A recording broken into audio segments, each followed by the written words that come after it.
Rankings దానికన్నా ముందు మనం జగన్మోహన్ రెడ్డి గారి ప్రభుత్వం మార్పు తర్వాత చంద్రబాబు నాయుడు గారి కూటమి ప్రభుత్వం 124 స్థానాలతో గెలిచిన తర్వాత రీసెంట్ పాస్ట్లో ఆయన మంత్రులకు ఇచ్చిన ర్యాంకింగ్స్ ఒకసారి చూడండి.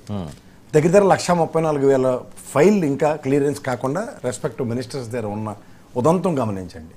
అండ్ అది కాక ప్రజల్లో వీళ్ళు ఏవైతే డెలివరబుల్స్ కింద అనుకున్నారో ప్రామిసెస్ అదర్ దాన్ పెన్షన్ మిగిలినవి ప్రజలకి అందని నిస్సహాయ స్థితి చూడండి.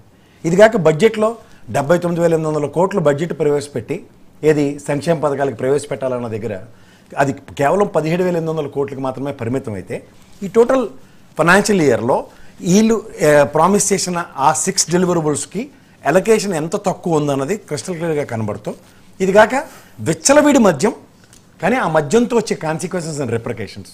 మూడోది ఫైనాన్షియల్ టర్న్ ఓవర్ అంటే సామాన్య మానవుడి దగ్గర డబ్బులు ఎప్పుడైతే రొటేషన్ ఉండవు. ఎందుకంటే ఇప్పుడు ఈ సంక్షేమ పథకాల వలన ప్రజలకు అందించిన దాంట్లో ఎక్స్చెక్కర్ కానీ అగ్రిగేట్ 70% రిటర్న్ వస్తుంది. సో ఈ 70% లాజిక్ ఎప్పుడైతే ఈ ప్రభుత్వం మిస్ అయ్యిందో ఓవరాల్గా ఈ ప్రాస్పెక్టివ్ డెవలప్మెంట్లో సామాన్య మానవుడు ఉక్కిరిబిక్కిరవుతో కనబడుతున్నాడు. దానికి తోడు ఇబ్బడి మొబ్బడి ధరలు. తర్వాత ఈ ప్రామిసెస్ ఏవైతే చేశారో ఆ డెలివరబుల్స్ ఒక ఎత్తు అయితే బెస్ట్ ఎగ్జిక్యూషన్ అని చెప్పి ఇవాళ సంక్షేమం కన్నా ఆదాయం సృష్టిస్తాం అదే సంపద సృష్టిస్తామని తర్వాత ఇన్ఫ్రాస్ట్రక్చర్ డెవలప్మెంట్లో చంద్రబాబు గారు అందవేసి చెయ్యి అన్న దగ్గర ఇన్ఫ్రాస్ట్రక్చర్ డెవలప్మెంట్కి మళ్ళీ పాత లెక్కలతోనే 13,800 కోట్లకి పరిమితం అవడం వెసెస్ జగన్మోహన్ రెడ్డి గారి ఆయనలో ఆన్ అగ్రిగేట్ 17,800 కోట్లు ఎప్పుడైతే 18,000 కోట్ల దాకా అభివృద్ధి పథకాలు జరిగినప్పుడు ఈ కంపారిజన్స్ అన్ని ప్రజల్లో నిరంతరం తర్వాత ఫ్రీ ఇస్క్ అని చెప్పిన తర్వాత దాని మీద జిఎస్టీ ఛార్జీలు ఈ ట్రాన్స్పోర్టేషన్ ఛార్జెస్తో ఈ ప్రభుత్వం ఎదుర్కొన్న తీవ్ర పరిస్థితులు. తదనంతరం ముఖ్యమంత్రి స్థానంలో గౌరవ చంద్రబాబు నాయుడు గారు మాట్లాడుతూ కూడా ఆయన ఏమన్నారంటే ఇది ఏమైనా ఇంటింటికి డెలివరీ అంటే నేనేమైనా తీసుకొచ్చి ఇవ్వాలా అని పక్కదాటు. తర్వాత ఈ 71 మంది ఎమ్మెల్యేల అగ్రిగేట్ను వాళ్ళు ఇచ్చిన సర్వే ప్రకారం చూసుకుంటే ప్రజల్లో వ్యతిరేకత ఎందుకంటే ఈ 10 months యాంటీ ఇన్కంబెన్సీ అన్నది రీడ్ చేస్తూ వాళ్ళు చెప్పింది. ఎందుకంటే ఫ్లోర్ ఆఫ్ ద హౌస్లో కూడా గౌరవ ఎమ్మెల్యేలు ఉదాహరణకి శ్రీకాకుళం నుంచి మన కోన రవికుమార్ గారు కానీ రమణమూర్తి గారు కానీ తర్వాత నెల్లూరు పరిసర ప్రాంతాల నుంచి ఒక 2 ఎమ్మెల్యేలు కానీ ప్రజల్లోకి మేము వెళ్తున్నప్పుడు ప్రజలు అడుగుతున్న దగ్గర మా నిస్సహాయ స్థితి. అండ్ గౌరవ లోకేష్ గారు ఒకనొక ఉదంతంలో మిగిలిన సంక్షేమాలు ఎప్పుడు ఇస్తారంటే పెన్షన్ ఇస్తున్నాం కదా అని చెప్పుకున్న ఉదంతాలు ఇవన్నీ కన్సల్టేట్ అయ్యి ప్రజల్లో ఇలా సేవ చిటుక్కుమంటే చాలు అది రావణ కాష్టలాగా దావనంలా మొత్తం ప్రవహిస్తూనే ఉంటుంది. ఈ 10 months వాళ్ళు ఏదైతే మనకి ప్రజలకు డెలివరబుల్స్ దగ్గర ఒక స్టెప్ తగ్గి ఉంది ఈ ఎకడమిక్ ఇయర్కైనా లేకపోతే ఈ ఫైనాన్షియల్ ఇయర్కైనా సరే బడ్జెట్ అలొకేషన్స్ అయినా స్ట్రాంగ్గా ఉండుంటే డెఫినెట్గా ఎస్ ఈ first year they have taken excuse ఎందుకంటే ఫైనాన్షియల్ సిచ్యువేషన్స్ లేవనో వాళ్ళు చెప్పిన దాని ప్రకారం.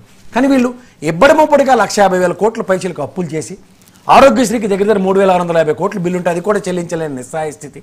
ఆరోగ్యశ్రీ సేవలు బంద్ అవుతున్నాయా అన్న అంబిగ్యూటీలో ప్రజలు ఉంటున్నప్పుడు ఈ స్కూల్స్ విషయంలో బీసీఎస్సీ హాస్టల్స్లో ఉభయ గోదావరి జిల్లా మనకు ఆనంద్ సాగర్ గారికి చాలా బ్రహ్మాండంగా వాస్తవం అంటారా? వాస్తవే అంటే సర్వేకి దగ్గరగా ఉంది కదా వాస్తవానికి. ఇప్పుడు సాగర్ గారు ఉన్నారు ఆయన పరిసర ప్రాంతాల్లో బీసీ సంక్షేమ హాస్టల్ ఉంటాయి పిల్లలకి ఒక పూట పస్తే ఉంటుంది వాళ్ళు దగ్గర మినిస్టర్ల పరిస్థితి ఏంటి ఉండండి సార్ ముందు ఎమ్మెల్యేలు చెప్తే అది మినిస్టర్ల దగ్గర.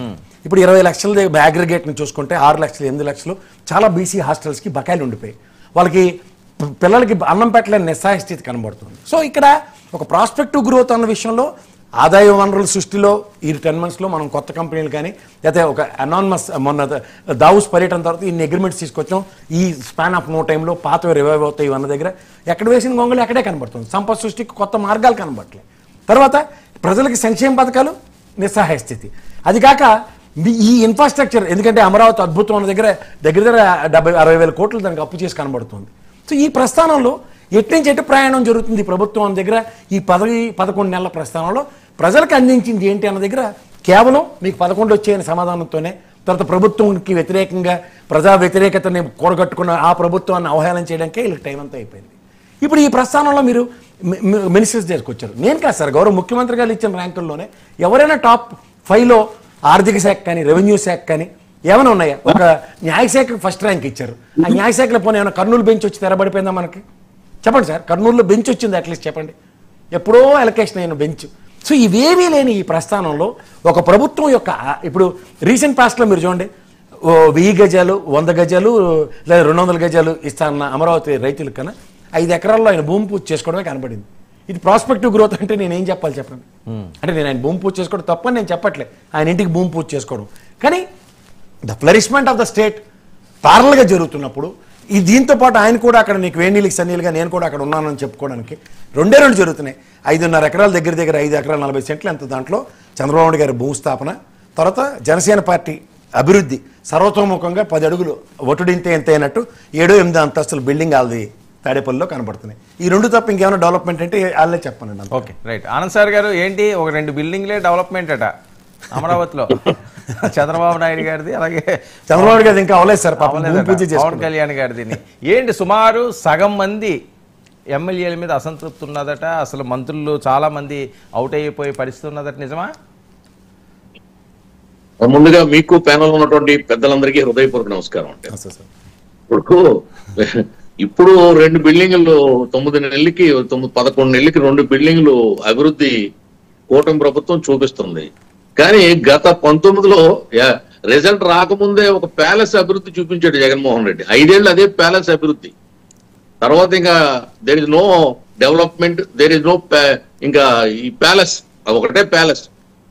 అయితే మీరు చెప్పినట్టుగా ఇది టూ ఎర్లీ టు సే అండి. ఇప్పుడు ఈ 11 నెలల కాలానికి పనితనాన్ని, మొనగాడితనాన్ని, మగతనాన్ని మనం అంచనా వేసి చెప్పేసేంత పరిస్థితి లేదు. ఎవరో సర్వే సంస్థ ఒక సర్వే చేసింది అని మీరు చెప్తున్నారు, నేనైతే చూడలేదు.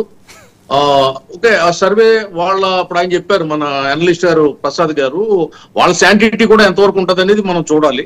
కొన్ని శాంటిటీ ఉందనుకుందామండి. ఎస్, ఫస్ట్ లో ఎవరికైనా తప్పుడు అడుగులు పడతాయి కొంతమంది ఎమ్మెల్యేలు. టోటల్ గా కూటమి ప్రభుత్వం సక్సెస్ఫుల్ గా నడుస్తుంది. కొంతమంది ఎమ్మెల్యేలు తప్పుడు అడుగులు వేయొచ్చు, లేకపోతే మందకొడిగా నడవచ్చు, మందగమనం చేయొచ్చు. అంత మాత్రాన్ని వాళ్ళు కూడా ఫెయిల్ అయిపోయినండి, డిజాస్టర్ అయిపోయినండి ఇప్పుడు అప్పుడే చెప్పలేం కదా. ఇంకా 4 years టైం ఉంది. సినిమా ఒక గ్రాండ్ ఓపెనింగ్ అయింది, సూపర్ హిట్. సూపర్ హిట్ అయ్యిందా లేదనేది మనం అంచనా వేయడానికి, రిజల్ట్ రావడానికి ఇంకా 4 years టైం ఉంది. అయితే ఒకటి నేను నిజంగా ఇప్పుడు మీరు అడిగిన ప్రశ్న సూటుగా మాత్రం చెప్తున్నా, చంద్రబాబు నాయుడు గారి మీద, పవన్ కళ్యాణ్ గారి మీద, ప్రభుత్వం మీద వ్యతిరేకత మచ్చు కూడా లేదు. అక్కడక్కడ అడపాదడప స్థానిక శాసనసభ్యుల పని తీరు పైన కంటే వ్యవహార సరళి పైన, అంటే కార్యకర్తలతో వాళ్ళు మూవ్ అయ్యే విధానం పైన, కార్యకర్తలకు వాళ్ళు ఇచ్చే respect, give and take respect policy పైన కొంత వ్యతిరేకత నేను గమనించిన మాట వాస్తవం. అంటే ఇక్కడ కార్యకర్తలతో ఏ విధంగా ఒక శాసనసభ్యుడు ప్రవర్తించాలి, మెలగాలి అనే అంశాన్ని వాళ్ళు ఇంకా సరిగ్గా ఆకలింపు చేసుకోలేదు ఆ శాసనసభ్యులు. చాలా మంది కొత్త వాళ్ళు వచ్చారు. అంటే ఒక్కసారి నెగ్గేస్తే శాశ్వతంగా పదవిలో ఉంటాం, ఇదే లాస్ట్ ఎన్నిక, మనం సెటిల్ అయిపోయాం, ఇది పర్మనెంట్ జాబ్ అనే ఒక అవగాహన లేమి చాలా మందికి ఉంది. గతంలో జగన్మోహన్ రెడ్డికి వాళ్ళ ఎమ్మెల్యేలు కూడా ఇదే 30 ఏళ్ళు మేమే, 30 ఏళ్ళు మేమే, 30 ఏళ్ళు మేమే అని చెప్పారు. అటువంటి బాపత ఇప్పుడు కొంతమంది ఉండొచ్చు, వాళ్ళకి ఇటువంటి పిచ్చి పిచ్చి ఆలోచనలు రావచ్చు. తద్వారా ఈ వ్యతిరేకత వాళ్ళు మూట కట్టుకోవచ్చు. మీరు అన్నారు కొరికుపుడు గురించి చెప్పారు. ఎస్, జగమెరిగిన సత్యం అది. అలా కొంతమందికి నోటి దూల మాట్లాడే విధానం రాకపోవడం, అసహనం వ్యక్తం చేయడం, చిరాకు పడడం, కోపగించుకోవడం, సరిగ్గా రిసీవ్ చేసుకోలేకపోవడం, అందుబాటులో లేకపోవడం, ఇవన్నీ ఒకేసారి వాళ్ళు చూపించడం వల్ల వ్యతిరేకత ఉన్నమాట వాస్తవం కొంతమంది మీద. అది వ్యక్తిగతమైంది, పార్టీ పరమైంది, ప్రభుత్వ పరమైంది కాదది. కానీ ప్రభుత్వం అందించే ఆ ఫలాలు ఏవైతే ఉన్నాయో అవి ఎమ్మెల్యే ప్రమేయం లేకుండా అందేస్తున్న అక్కడ యంత్రాంగం ఉంది, ప్రభుత్వ యంత్రాంగం ఉంది. కార్యకర్తలు ఈవేళ ప్రతి బూత్ స్థాయిలో కూడా తెలుగుదేశం పార్టీకి యంత్రాంగం ఉంది. ఇప్పుడు పింఛన్లు కానీ, ఇతరత్ర సంక్షేమ పథకాలు కానీ, డెవలప్మెంట్స్ కానీ అన్ని అందరూ. ఈవేళ రోడ్లు జగన్మోహన్ రెడ్డి ఆడుదాం ఆంధ్ర, నాడు నేడు లాంటి ప్రోగ్రామ్స్ పెట్టి అక్కడ ఏమి అభివృద్ధి చూపించాడో నాకు తెలియదు. కానీ రంగులు, నాడు నేడులో రంగులు ఉన్నాయి.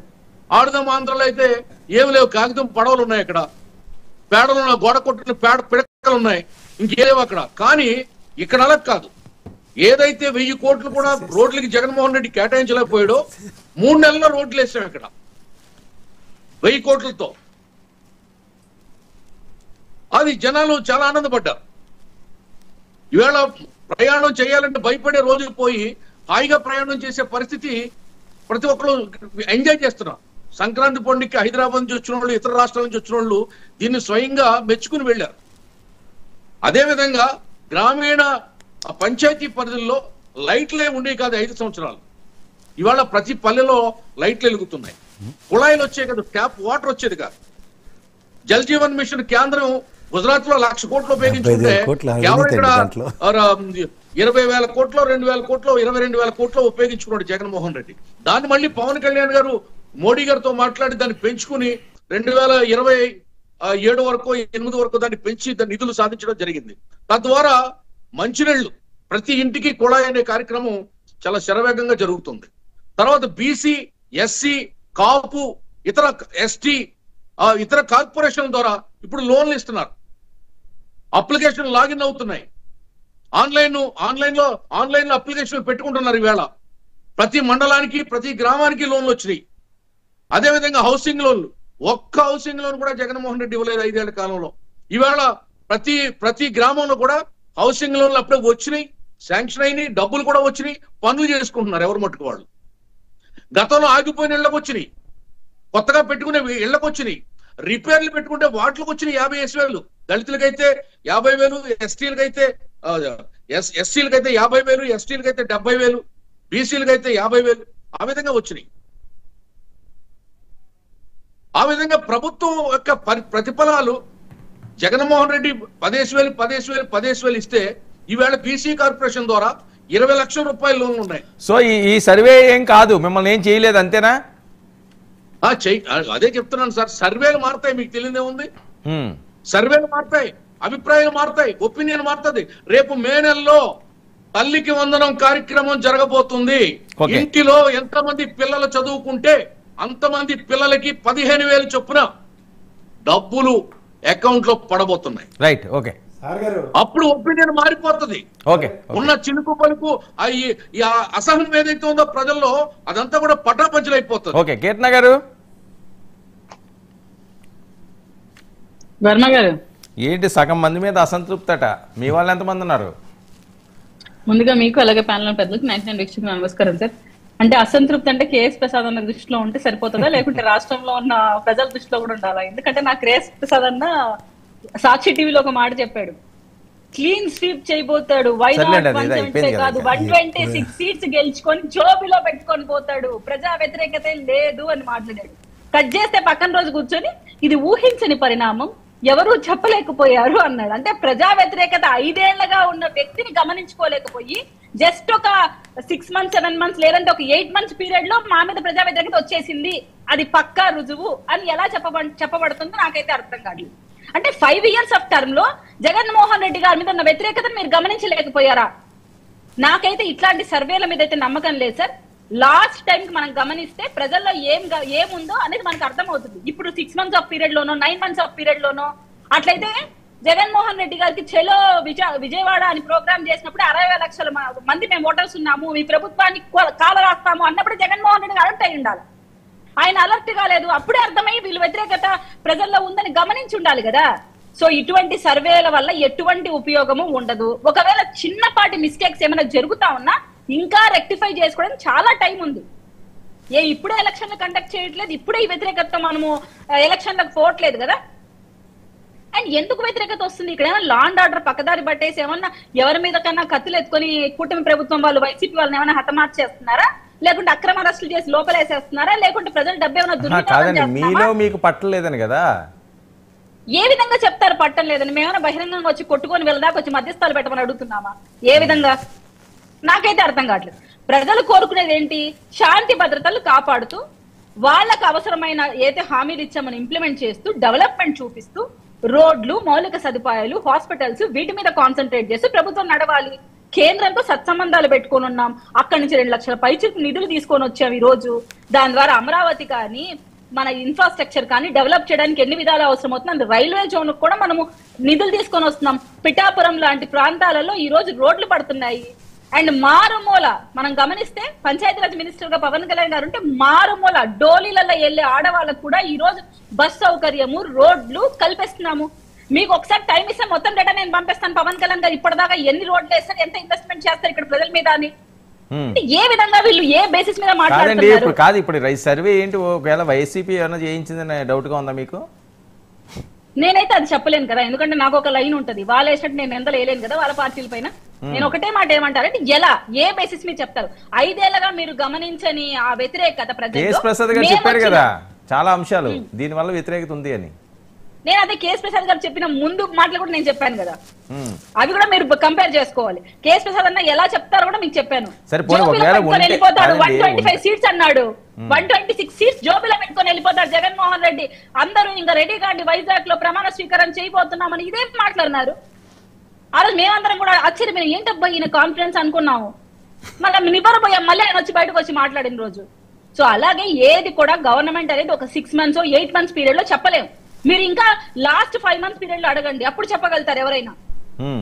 టు బి ఫ్రాంక్ మనం మాట్లాడంటే ఇప్పుడే మొదలయ్యింది. వాళ్ళు చేసిన అప్పులు, వాళ్ళు చేసిన తప్పులు మేము రెక్టిఫై చేసుకుంటూ వాటిని సరి చేసుకుంటూ ప్రజలకు ఇస్తున్న హామీని ఇంప్లిమెంట్ చేస్తూ శాయశక్తిలా ఎంతవరకు ప్రయత్నించాలో ఏ ప్రభుత్వం ఎంతవరకు చేయగలుగుతుందో అంతకన్నా మించే చేస్తున్నారు ఇక్కడ.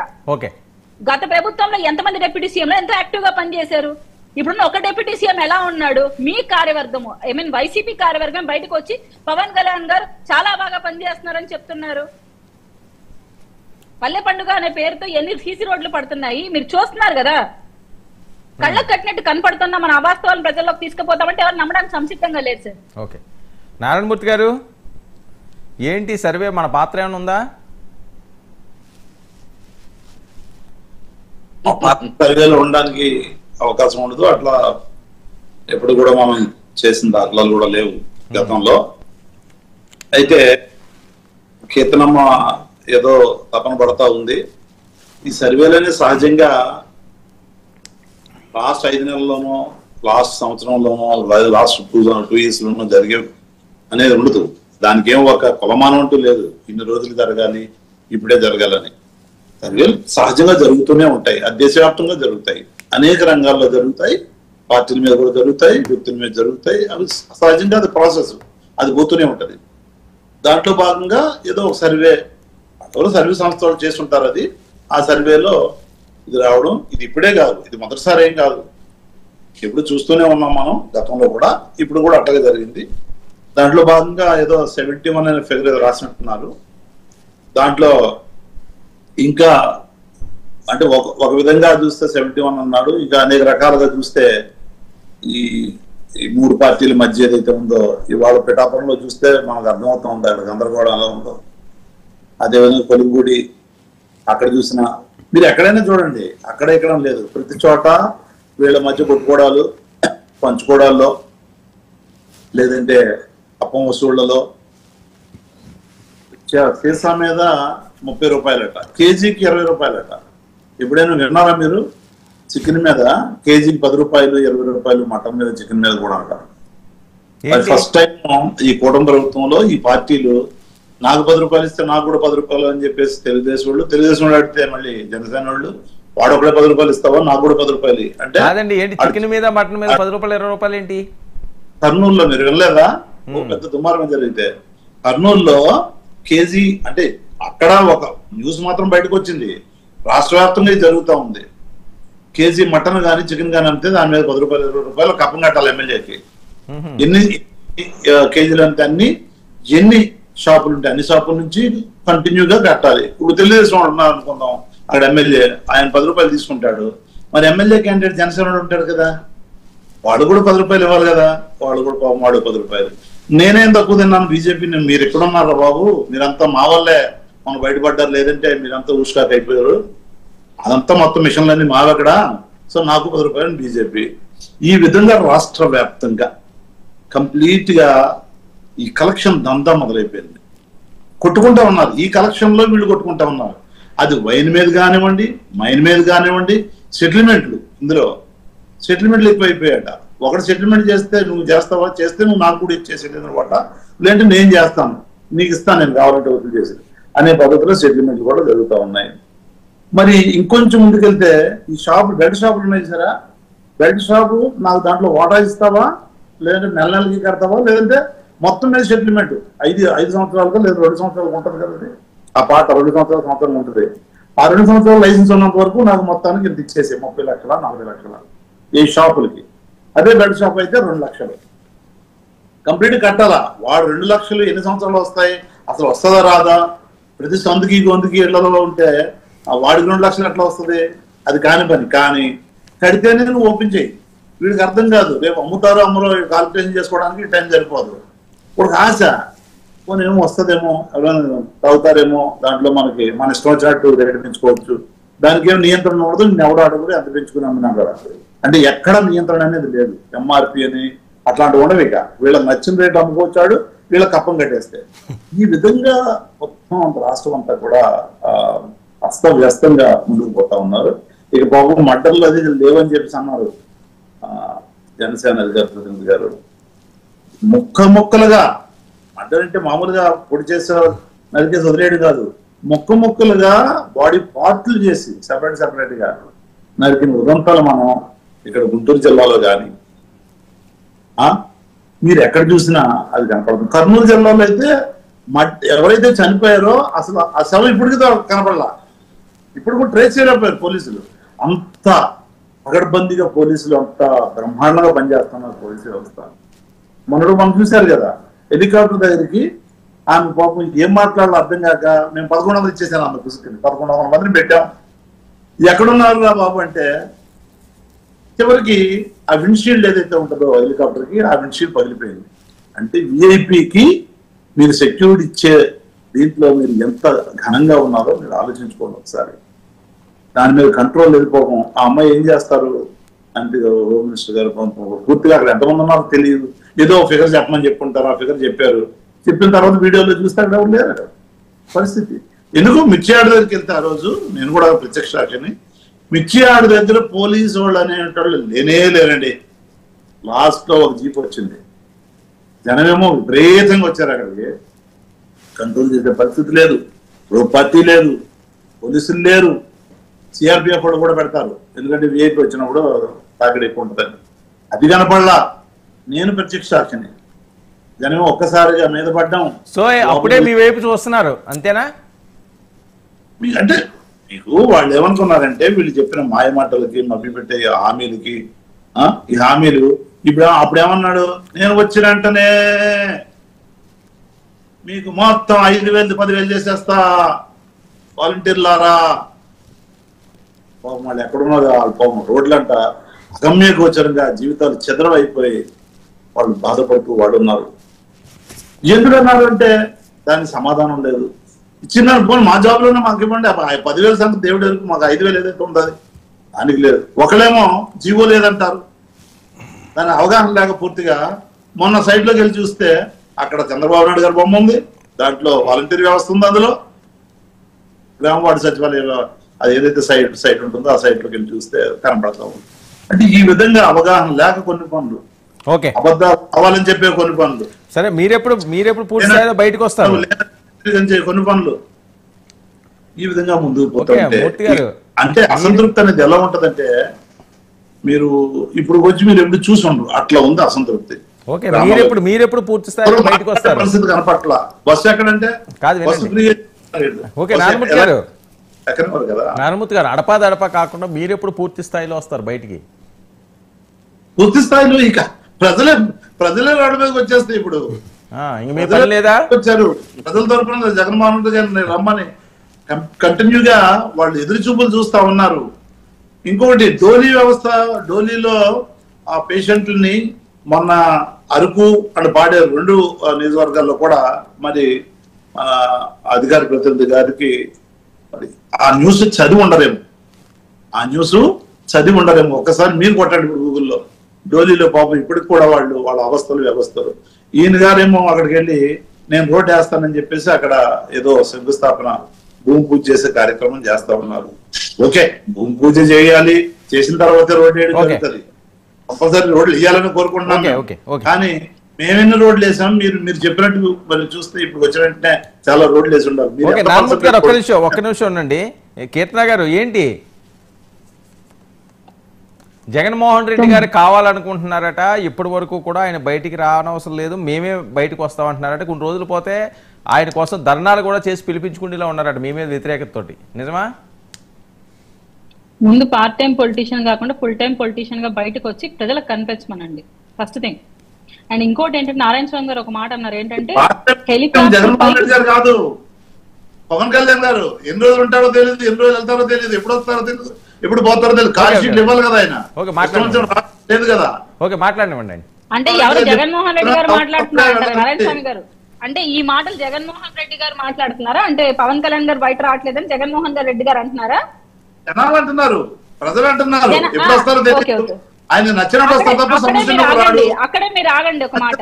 జనాలు ఎలా అంటే జనాలు ఎలా పెట్టుకున్నప్పుడు ప్లేనరీ చనిపోవడానికి చూడడానికి మీరు మాట్లాడినప్పుడు వాళ్ళు డిస్టర్బ్ చేయలేదు కదా. మీరు వినండి వినండి, నేను అవకాశం ఇస్తాను, వినండి వినండి. క్రాస్ టాక్ కాదండి నారాయణ స్వామి గారు, వాళ్ళ బిడ్డకు ఒక యాక్సిడెంట్ అయితే కూడా ఆయన ఆ బిడ్డ సఫరింగ్ లో ఉంటే అక్కడ ఒంటరిగా వైఫ్ ఇబ్బంది పడుతూ ఉన్నా కూడా ప్రజలకు ఇచ్చిన మాట ప్రకారం ఆయన కార్యక్రమాలు ముగించుకొని తర్వాత వెళ్ళిన వ్యక్తిని ప్రజలు దూషిస్తున్నారు. పార్ట్ టైం పొలిటీషియన్ ఆ రోజు ఆయన జరిగేటప్పటికే ఇక్కడ ఉన్నాడు విశాఖపట్నంలో.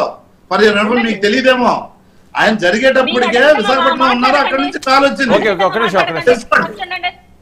తెలుసుకోకుండా మాట్లాడద్దు, అవగాహన లేకుండా మాట్లాడద్దు. ఆయన అక్కడ జరిగిన యాక్సిడెంట్, దాన్ని మేము అంతా చింతిస్తున్నాం. చిన్నపిల్లాడు ఒకసారి మాట్లాడండి మూర్తి గారు, నారాయణ మూర్తి గారు ఒక్క నిమిషం. మీరు మాట్లాడుతున్నప్పుడు ఎవరూ మాట్లాడలేదు, కూల్ గా జరుగుతుంది. ఆవిడ చెప్పే మీకు కావస్తే ఇస్తాను నేను, మాట్లాడనివ్వండి. సార్ రాష్ట్ర ప్రజలు ప్రతి ఒక్కటి చూస్తూ ఉంటారు కదా. ఇక్కడ బాబుకి యాక్సిడెంట్ జరిగిందన్న విషయం ముందు రోజే తెలిసినా కూడా ఆయన వెళ్లకుండా పూర్తిగా ప్రజలకు ఇచ్చిన హామీ ప్రకారం 2 రోజులు కార్యక్రమాలు అటెండ్ అయ్యి తరువాత వెళ్ళిన వ్యక్తిని ప్రజలు దూషిస్తున్నారంటే మీరు నమ్ముతారా? పవన్ కళ్యాణ్ గారు తన బిడ్డ కన్నా కూడా ప్రజలకే ఇంపార్టెన్స్ ఇచ్చారు. జగన్మోహన్ రెడ్డి గారు గడిచిన ఇన్ని రోజులకు కానీ గతంలో కానీ ఎప్పుడైనా ప్రజలకు ఫస్ట్ ప్రిఫరెన్స్ ఇచ్చి నిలబడ్డారా? అసలు పార్ట్ టైం పొలిటీషియన్ గా బెంగళూరులో ఉండి ఇక్కడ రాజకీయం చేస్తూ అసలు చట్టసభల్లో కూడా ఎక్కడ కూడా ఆయన వారిని వినిపించకుండా ఆయన ఒక ఎమ్మెల్యే అనే విషయం కూడా మర్చిపోయి గమ్మన కూర్చున్న వ్యక్తిని మీరు ఎలా పోర్ట్రేట్ చేస్తున్నారంటే మహానుభావులాగా. అండ్ ఇంకొక విషయం ఏంటంటే నారాయణ స్వామి గారు ఇంతకుముందు ఒక మాట అన్నారు. నారాయణమూర్తి గారండి, నారాయణ స్వామి గారు ఎవరు? నారాయణమూర్తి గారు ఒక మాట అన్నారు, ఏంటి దాడి చేశారు హెలికాప్టర్ పైన. మళ్ళీ ఆయనే ఒక స్టేట్మెంట్ చెప్పారు, లక్షలాది మంది ప్రజలు ఆయన కోసం వచ్చారు. అంటే అప్పుడు దాడి చేసింది ఎవరు? మీ అభిమానులే దాడి చేసి ఉండాలి. లక్షలాది మంది మీ అభిమానులు హెలికాప్టర్ కాడికి వచ్చి దాడి మీ వాళ్ళే చేసుకొని ఉండాలి. సో మేమెందుకు చేస్తాం? మాకేం అవసరం ఉంటది?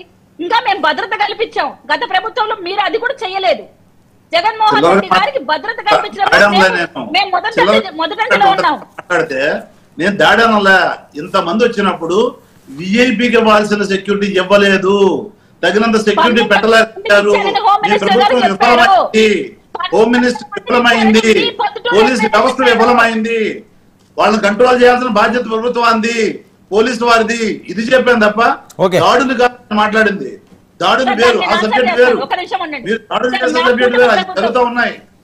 నేను అనేది హెలికాప్టర్ మీద వీళ్ళందరూ నష్టపడడానికి కారణం పోలీసు వ్యవస్థ విఫలమవడం, వాళ్ళని కంట్రోల్ చేయలేకపోవడం, మీ చదగంతనం వల్ల పోలీసులు ఆపలేకపోయారు. సరే ఓకే ఓకే అండి, వినండి.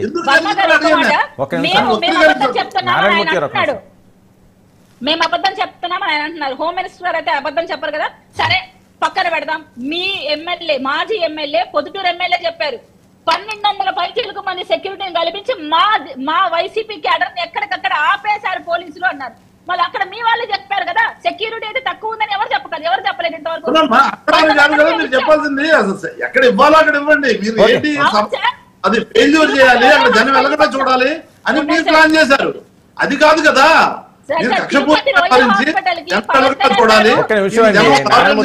నారాయణమూర్తి గారు క్రాస్ టాక్ ఎందుకు ఇస్తానంటున్నాను కదా నేను.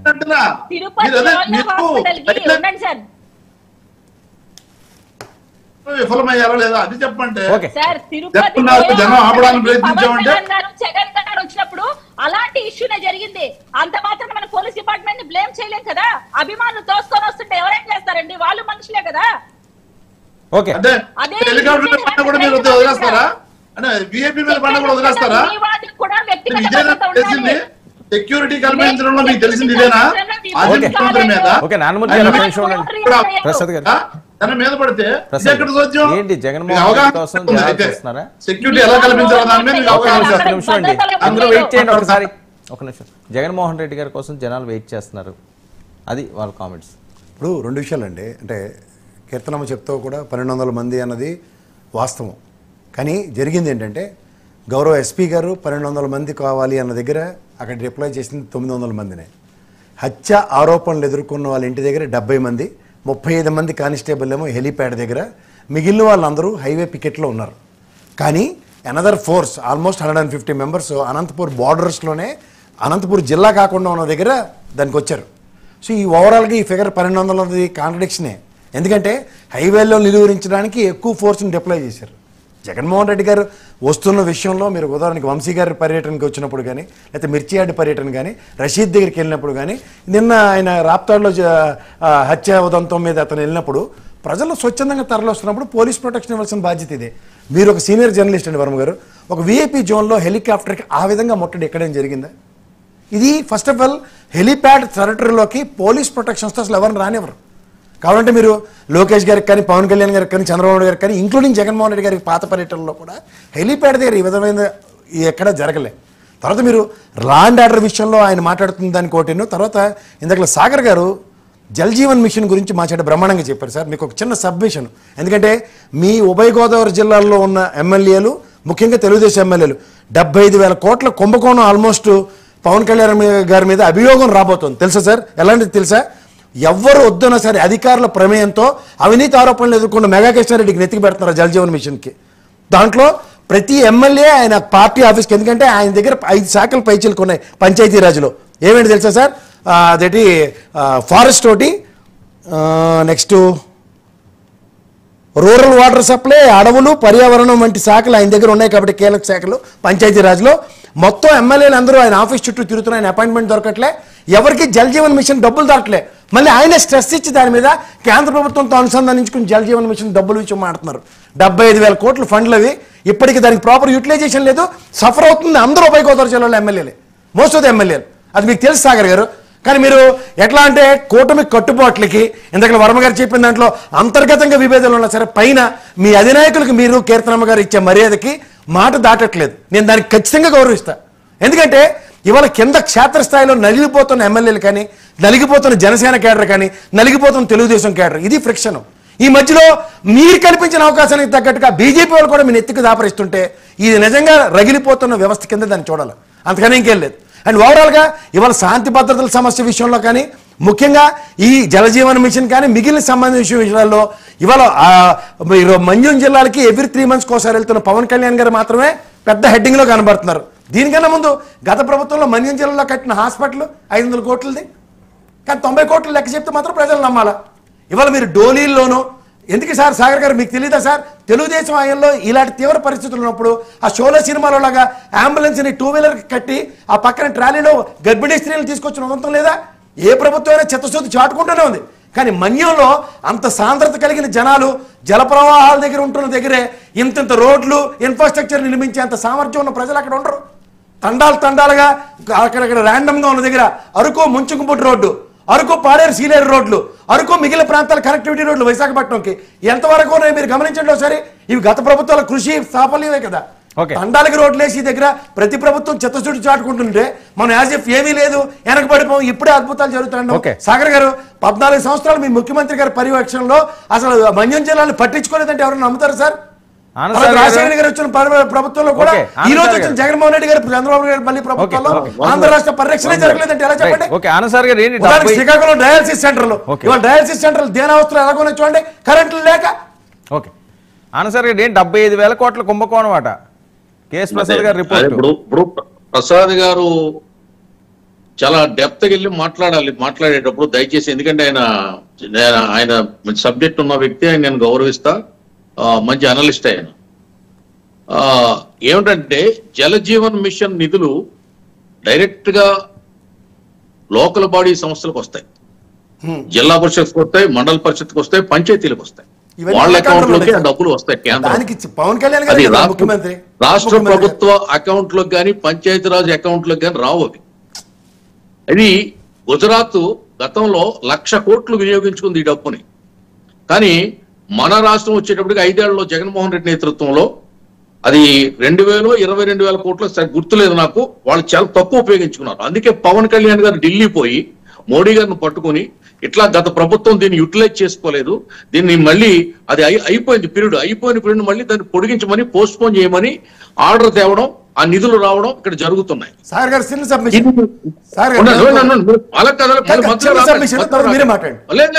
నేను ఒప్పుకోను అలాగా, నేను ఒప్పుకోను. మీరు మాట్లాడినప్పుడు నేను మాట్లాడలేదు, నేను డిస్టర్బ్ చేయలేదు కదా. సబ్జెక్ట్ చెప్పనివ్వండి, చెప్పనివ్వకపోతే ఎట్లా కుదురుతుంది? ఇకపోతే మన్యంలో ఈవేళ డోలీలు వ్యవస్థ ఉందని మాట్లాడుతున్నా. అంటే ఇప్పుడు ఇంటర్ కనెక్షన్ రోడ్లు వస్తేనేమో జగన్మోహన్ రెడ్డి గారు కృషి అంటారు, మరి అప్పుడు డోలీలు వ్యవస్థ ఉందంటే ఎవరి వైఫల్యం అండి? ఎవరి వైఫల్యం? 5 ఏళ్ల వైఫల్యం మాదా? అంబులెన్స్ బదులు 2 వీలర్ చెప్పారని మీకే చెప్తున్నాను కదా. ఇప్పుడు 11 నెలలు టైం అయింది, అందులో 6 నెలలు మీరు హనీమూన్ పీరియడ్ తీసేయండి, ఇంకా 6 నెలలు. ఈ 6 నెలల్లో డోలీలు నా ఎస్టీలు అని గుండ్లు బాదుకున్నారు కదా జగన్మోహన్ రెడ్డి. ఆ ఎస్టీ ఏరియాలో ఎందుకు ఆ డోలీలు వ్యవస్థ ఉంది? ఎందుకు ఇంకా గూడాలు ఇంకా మగ్గిపోతున్నాయి చీకట్లో? రోడ్లు లేకుండా, నీళ్లు లేకుండా, ఎర్రటి ఎండలో నెత్తి మీద కుండ పెట్టుకుని ఆ మహిళా తల్లి ఎక్కడికో పోయి నీళ్లు తెచ్చుకునే, మంచులు తెచ్చుకుని తాగే పరిస్థితి ఎందుకుంది? ఎవరు 5 సంవత్సరాలు బాధ్యత తీసుకోదా? చంద్రబాబు నాయుడు గారు 14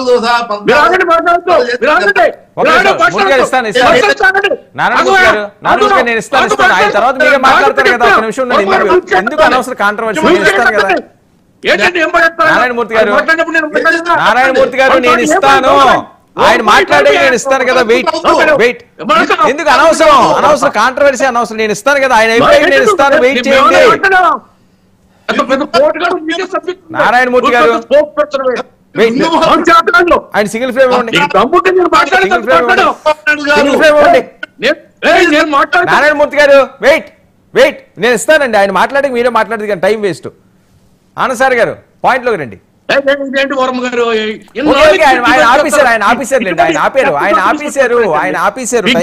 సంస్కారం లేదు, సభ్యత లేదు, అతను మాట్లాడాడు, ఓకే ఆయన ఆపేశారండి. ఒక్క నిమిషం, నెక్స్ట్ మీకు ఇస్తానని చెప్తాడు కదా నారాయణమూర్తి గారు. అవసరమా కాంట్రవర్సీ? నేను ఇస్తానని చెప్తాను కదా, మీ టైంలో ఆయన మాట్లాడలేదు కదా.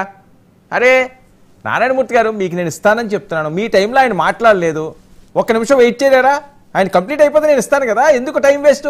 అరే మీరు చెప్పండి తర్వాత. నారాయణమూర్తి గారు ఆ తర్వాత చెప్పండి. అరే నారాయణమూర్తి గారు ఆయన తర్వాత మీరు చెప్పండి, ఆయన పాయింట్లకి. టైం వేస్ట్ ఎందుకు? అనవసరం కాంట్రవర్సీ. ఆనంద్ గారు పాయింట్లోకి రండి ప్లీజ్.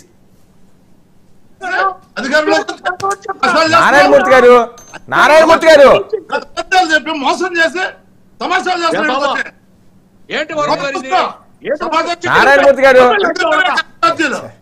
నారాయణమూర్తి గారు అనవసరం కదండి, ఎందుకు అనవసరం టైం వేస్ట్ కాంట్రవర్సీ?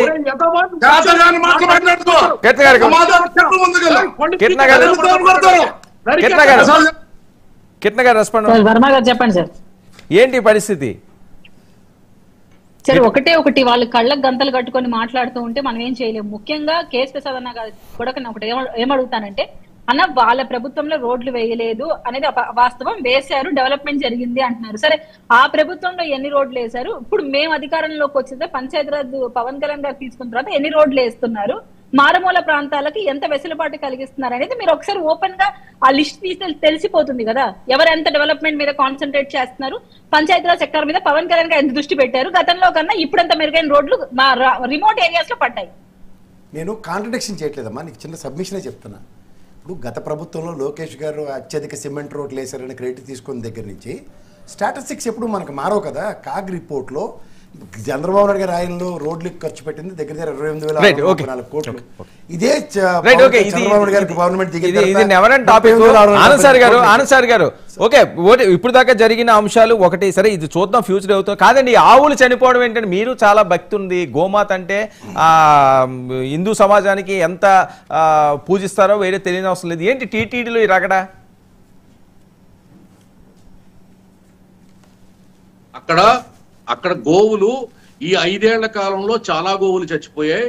ప్రతి 4 నెలలకి 5 నెలలకి 40 ఆవులు చచ్చిపోతుంటాయి. ఎందుకంటే అవి డెలివరీ సమయంలో ఇబ్బంది పడి ఈన లేక ఆవును దూడ పెట్టలేక ప్రసవించలేక కొన్ని ఆవులు చచ్చిపోతున్నాయి. కొన్ని నేచురల్ గా ఏజ్ అయిపోయి ముసలివి అయిపోయి చచ్చిపోతున్నాయి ఆవులు. ఈ కరుణాకర్ రెడ్డి గారు ఈవేళ అక్కడ ఏం జరిగిందనేది మనకు తెలియదు, అక్కడికి పోలేదు, చూడలేదు, ఆయన దగ్గర ఎవిడెన్స్ లేదు, గాలి పోగేసి మాట్లాడుతున్నారు. ప్రభుత్వం మీద తిరుమల తిరుపతి దేవస్థానం మీద బురద జల్లడమే కార్యక్రమంగా పెట్టుకుని వీళ్ళు ఒక స్టోరీ అల్లుకుని ప్రజలు నమ్మింది ఒకటి ట్రై చేస్తున్నారు. 2019లో నమ్మించారు కదా, సేమ్ ఎపిసోడ్ రిపీట్ చేద్దామని చూస్తున్నారు. తరం కాదు. ఈ కరుణాకర్ రెడ్డి గారు గతంలో ఏమన్నాడు అది తిరుమల, అతను ఒక నాస్తికుడు. ఒకప్పుడు ఈ తిరుమల తిరుపతి వెంకటేశ్వర స్వామి బొమ్మ అది ఒక నల్లరాతి బొమ్మది, దేవుడు కాదని చెప్పన్నాడు. ఇదే కరుణాకర్ రెడ్డి. ఏంటి ఈయనేదో వీడియో చూపిస్తున్నారు, ఒక్క నిమిషం ఉండండి, రెస్పాండ్ అది కానీ ఆయన అనలిస్ట్ కదా, ఎందుకు కంగారు పడతాడండి ప్రసాద్ గారు? మాట్లాడేది వింటారా మీరు? మీరే చూడండి,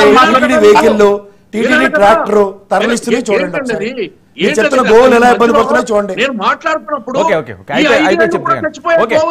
అదే చెప్తున్నా, ఆ లెక్క చెప్తున్నా నేను అదే చెప్తున్నాను సార్. మీరు గోశాల లేదు, 5 నెలలకి 40-50 ఆవులు చచ్చిపోయే వరమ గారు. ఓకే, ప్రతి 4 నెలలకి 40-50 ఆవులు చచ్చిపోయి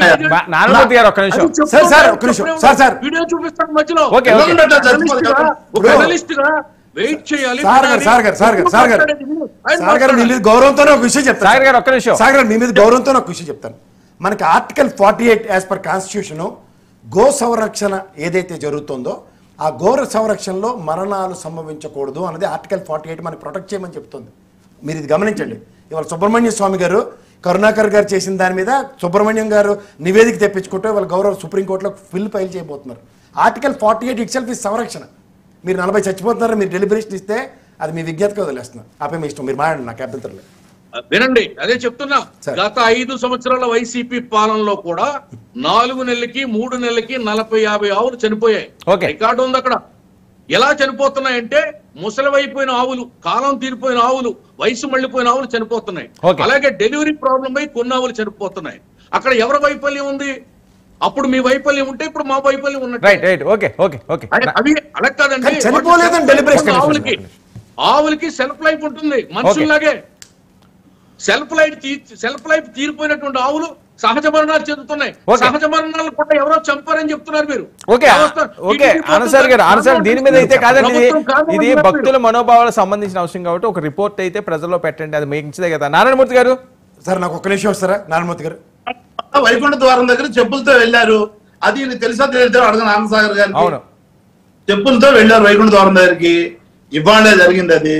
అది నిజమా కదా కనుక్కోండి. అదే విధంగా నైవేద్యం ఎందుకు లేట్ అయింది? సెక్యూరిటీ వైఫల్యం వల్ల వాళ్ళు ఆపడం వల్ల అయిందట. అది అరిష్టం కాదా? ఇవన్నీ అంటే వైఫల్యాలు ఉన్నప్పుడు మేము సరిదిద్దుతామని చెప్పడంలో దానికి అర్థం ఉంది. లేదంటే దీని మీద ఒక కమిటీ వేస్తాము, నిజాలు బయటపెడతాం అనే దాంట్లో అర్థం ఉంది. లేదంటే ఏదో పిల్లల్ని పెట్టేటప్పుడు చనిపోయింది, ముసలాయి చనిపోయాయి, ఇవ్వండి నివేదిక. ఇన్ని దీనివల్ల చనిపోయాయి, ఈ కారణం వల్ల చనిపోయాయి, దీనికి కారణం ఇది అని చెప్పండి. లేదంటే మేము జరగకుండా చూస్తామని చెప్పండి, దాని మీద విచారణ చేస్తామని చెప్పండి. అవన్నీ వదిలేసి గతం కూడా కానీ చనిపోయండి, ఫస్ట్ నుంచి చనిపోతానే ఉన్నాయి, ఇప్పుడు కూడా చనిపోతున్నాయి, అదెక్కడ సోద్యం? మీరు తప్పించుకోవడానికి పారిపోవడానికి ఎందుకు చూస్తున్నారు? నిజాలు బయటపెట్టడానికి చూస్తారా? లేదు తప్పు జరిగితే ఒప్పుకోవడానికి చూస్తారా? లేదు మళ్ళీ పునరావృతం కాదని చెప్పడానికి చూస్తారా? లేదండి ఇంతకుముందు కూడా జరుగుతుంది, ఇప్పుడు జరుగుతుంది, రేపు కూడా జరుగుతుంది, మేమేం చేయలేము అని తప్పించుకోవడానికి చూస్తారా మీరు? ఇది ఎక్కడ సోద్యం? నేనేమన్నాను? వాలంటీర్లు 10,000 ఇస్తానన్నా, వచ్చినట్టునే ఇస్తానన్నారు, ఇవ్వలేదన్నా. నేను ఒప్పుకోండి, మేము ఇవ్వలేదు, మేము చెప్పాము, తప్పు చేసాము, వాగ్దానం చేసి కూడా మేము తప్పేమని చెప్పండి. పవన్ కళ్యాణ్ గారు చెప్పారు, చంద్రబాబు నాయుడు గారు చెప్పారు. అంటే ఓట్లు వేసుకున్నంత వరకు మాత్రం 10,000 ఇస్తాం, 20,000 ఇస్తామని చెప్తారా? తర్వాత మీరు మర్చిపోతారా? ఇది నిజం కాదా? దాని మీద మళ్ళీ మీరు కోపడతారండి, ఎమోషన్ అయిపోతున్నారు. సమాధానం లేనప్పుడు ఎమోషన్ వస్తాయి, సమాధానం ఉన్నప్పుడు ఎమోషన్ రాదు. దానికి ఆన్సర్ తీరాల్సి వస్తుంది. మీరు ఆ రోజు ఏమన్నారు పొంగనూరులో? కరెంటు బిల్లు మేము పెంచము, ఇంకా అవసరమైతే తగ్గిస్తాం కానీ అని అన్నారు లేదా? ఇప్పుడు ఎందుకు వస్తున్నాయి కరెంటు బిల్లు డబుల్ త్రిబుల్? మీరు ఏ ఊరు వెళ్తారో చెప్పండి, నేను వస్తాను. లేదు మీరు వస్తారా నా దగ్గరికి, నేను తీసుకెళ్తాను. రండి, మీరు వస్తాను, నడండి. ఎక్కడ చెప్పండి. కరెంటు పెంచలేదు మేము, అర్థం కాదు. కరెంటు రేట్లు పెంచలా, ఎందుకు పెంచలేదు? ఇదే తప్పుడు మాటలు మాట్లాడకండి మీరు.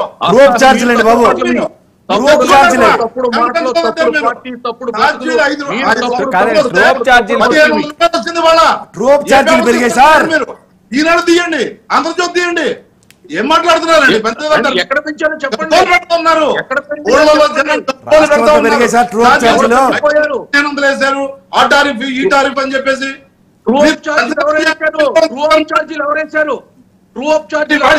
నేను వచ్చిన బిల్లు గురించి మాట్లాడుతున్నా, దాన్ని మాట్లాడారు. మీరు తప్పించుకొని పారిపోవడం చూడండి. మేము రేట్లు పెంచలేదు, వాళ్ళ బిల్లులు చూడండి. ఎందుకు జీవో చూపించండి, పెంచితే జీవో చూపించండి. ఏ జీవో కట్టుబడి ఉన్నాం, మీకే తెలియాలి. కట్టుబడి ఉన్నాం. ఇంటికని వెళ్ళండి, మీరు ఏ ఇంటికని వెళ్ళండి కనపడుతుంది మీకు. మీరు జీవో చూపించాలి.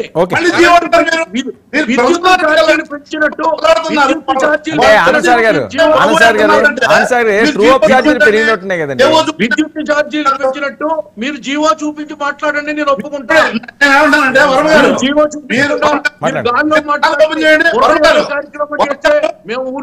పారిపోతారు, చేత కాదు కానీ అబద్ధాలు చెప్పారు, అధికారంలోకి వచ్చారు పారిపోతారు. కానీ వరం గారు మీరు కాలు ఓపెన్ చేయండి, కాలు ఓపెన్ చేయండి, వాళ్ళు ఎన్ని కాల్స్ వస్తాయి చూద్దరు. కానీ నేను ఏమన్నా కాలు ఓపెన్ చేయండి, ఒక నెంబర్ పెట్టండి, 5 నిమిషాలు వస్తాయి కాల్స్. నారాయణమూర్తి గారు, సార్ గారు, మీ ఇద్దరికి రిక్వెస్ట్ ఏంటంటే వర్మ గారు చెప్పండి. ప్రభుత్వం మాట్లాడుతున్నారు పెంచినట్టు జీవో కరెంట్ ఛార్జీలు కాదండి, ట్రోప్ జీవో చూపించండి.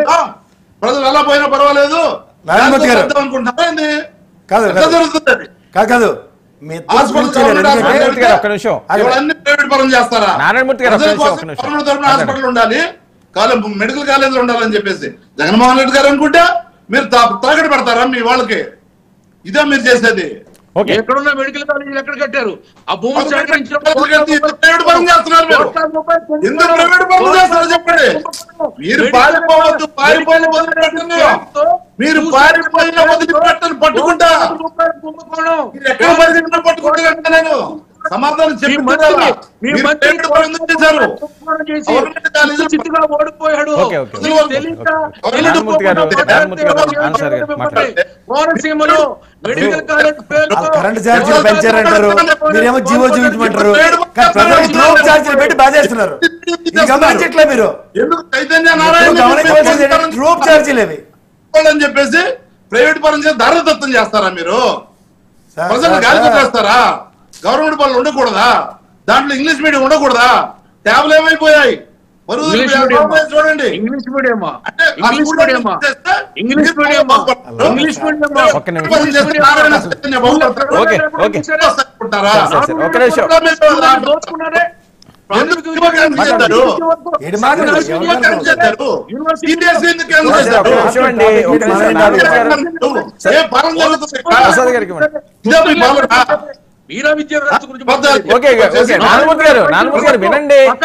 వినండి, కరెంట్ ఛార్జీల కోసం వస్తున్నది కదా. ఒక నిమిషం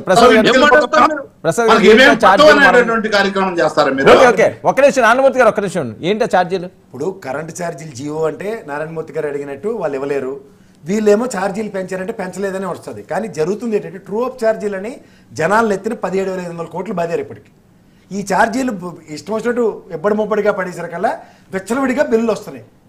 టారిఫ్ పెంచారంటే టారిఫ్ పెంచలేదని నేను కూడా చెప్పాలి విశ్లేషకుడు. కానీ ట్రూ అప్ ఛార్జీలు అని చెప్పి బాతుంటే ఏం చేయగలుగుతాం? అలాగే గోశాలకు సంబంధించిన విషయంలో మీరు గమనించారు సార్, తొక్కిసినట్టు జరిగినప్పుడు ఆ గోశాల ఇన్ఛార్జిని అక్కడ డెప్యుటేషన్ మీద చేశారు, ఆవిడైతే సస్పెండ్ చేశారు. పోస్ట్ లో లేరు. ఆ డొలతనాన్ని అక్కడ ఇన్ఛార్జ్ కింద చేశారు. డిఎఫ్ఓ ఇన్ఛార్జ్ కింద చేసినప్పుడు ఒక తేటతెల్లం అవుతూ, ఎందుకంటే రొటీన్ చెకప్స్ అవి లాస్ట్ పీరియడికల్ చెకప్. ఇప్పుడు ఆన్సార్ గారు చెప్పారు చూడండి, ఆవులు వయసు అయిపోయి చచ్చిపోతాయి. I'm not denying it. కానీ ఇక్కడ ఓ తీవ్రమైన రోగంతో చనిపోతున్నాయా లేదంటే దాని మీద ఏం జరిగిందో ఒక ఎయిర్ క్రియేట్ అయ్యి ఉంది. టీటీడీ చైర్మన్ గారే న్యూస్ ఛానల్లో మేము టెలికాస్ట్ చేయనంత మాత్రం ఏదైనా చెల్లుబాటు అయిపోతుందన్న ప్రాతిపదిక మీద ఉంది ఇప్పుడు మీరు గమనిస్తే. ఎందుకంటే ఏమనంటే ఏఐ టెక్నాలజీ అంటున్నారు. ఆ ఎయిర్ క్లియర్ చేయవలసిన బాధ్యత ఎవరుతుంది? అది ప్రభుత్వానికి ప్రజలకి మనోభావాలకు సంబంధించిన విషయం కదా. ఒక కంటిన్యూస్గా తిరుమలకు సంబంధించి సార్ గారు మీరు గమనించండి, తిరుపతి లడ్డులతో మొదలైంది, అన్యమత ప్రచారాలు జరుగుతున్నాయి. నేను కాక ఇవాళ అది ఎవరు చెప్పులేసుకుని వెళ్తున్నాడు మాడవీధుల్లో. సార్ మీరైతే మాడు పగలగొట్టేశారు. మనకి ఎక్కడైనా మాడవీధుల్లో చెప్పులు వేసుకుని తిరిగే ఇది ఉంటుంది సార్. సెక్యూరిటీ వాళ్ళు ఏం చేస్తారు సార్ అక్కడ? ఇది తప్పే కదా సార్. మాడవీధుల్లో కాదు, డైరెక్ట్ గా మహాద్వారం దగ్గర. అదే చెప్తాను, మహాద్వారం దాకా వెళ్తారా సార్? ఇంతకన్నా అపచారం ఏమైనా ఉంటుందా? జరి వస్తుందా దేవదేవుడి ప్రసాదంలో? సరే మనందరం హిందువులే కదా సార్. మీరైతే ఎప్పుడు 24 గంటలు బొట్టు పెట్టుకుని ఉంటారు, మీరు హిందూ ప్రతినిధిలాగా ఉంటారు. మీరు కూడా అలాంటి ఎలా దిగమెంకోగలుగుతారు సార్? సార్ గారు కీర్తనం అయితే తిరుపతమ్మే కాదు ఖండిస్తున్నాను నేను కంటిన్యూ కాదు సార్. మీరు దేవదేవుడి సన్నిధిలో వాళ్ళ అధికారంలో ఉండి కంటిన్యూస్ గా ప్రభుత్వ స్థాపన